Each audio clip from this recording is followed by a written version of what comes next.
Miss, itong sukli na to, tip ko na sa'yo. Sir, bakit niyo po kinuha? Ako po ang binigyan niyan. Pwede ba, manahimik ka na lang at gawin mo na lang mga trabaho mo. Miss, maraming salamat. Nag-i-enjoy ako sa food nyo dito. At sa pag-asikaso mo sa akin. Maraming salamat din, ma'am, sa pagtangkilik ng products namin. Miss, itong sukli na to, tip ko na sa'yo. Maraming salamat uli, ma'am.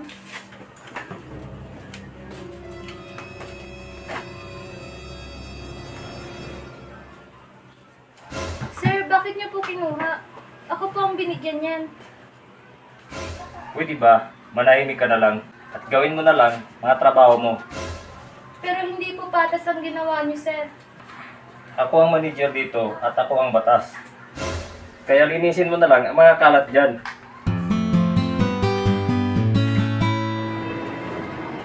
May, nakita ko yung ginawa ni manager. Kinuha na naman ng tips na dapat paghatian nating lahat. Sumusobra na si manager. Meron akong naisip para matigil ang gawain niya.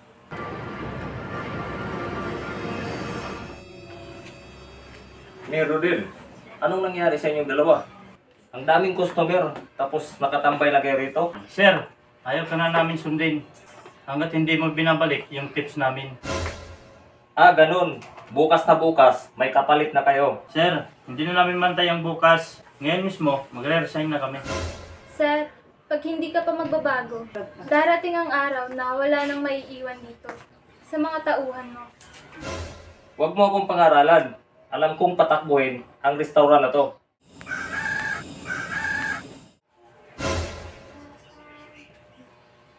Nasaan na yung mga tauhan? Bakit parang wala nang pumasok maski isa? Nako, lagot ako kay boss nito. Manager Dong, ano nangyari? Ang daming customer sa labas, wala man lang nag-asikaso. Tapos, yung mga tauhan mo, nakaupo lang sa dining table. Ah, sige boss, ayusin ko lang yung problema na to. Ako nang bahala nito boss. May, Rodel, baka pwede naman kayo bumalik sa trabaho. Sir, hindi mo na kami tauhan ngayon. Mga customer nyo na kami dito. At isa pa, tinanggal nyo na kami sa trabaho namin. Sir, babalik lang kami sa trabaho namin sa isang kondisyon. Ibalik mo lang sa amin ang tip. At mangako ka na magbabago ka na. Sir, pangalawa, dapat hati-hati tayo sa tip. Pangatlo, kailangan yung humingi ng tawad sa amin. At sa ibang kasamahan namin. Unang-una, patawad sa nagawa kong panglalamang sa inyo. At sana, mapagbigyan niyo ako sa aking kahilingan. Asahan ko kayo bukas dito sa trabaho.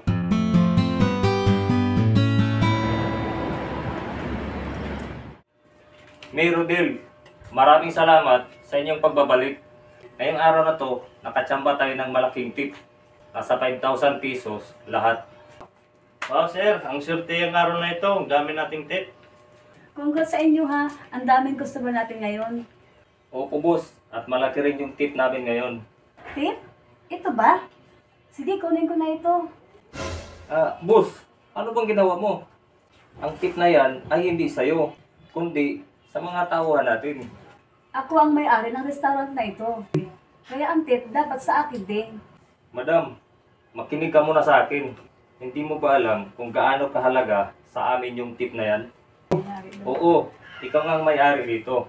Pero kami naman ang naghihirap para kumita ang restaurant na to.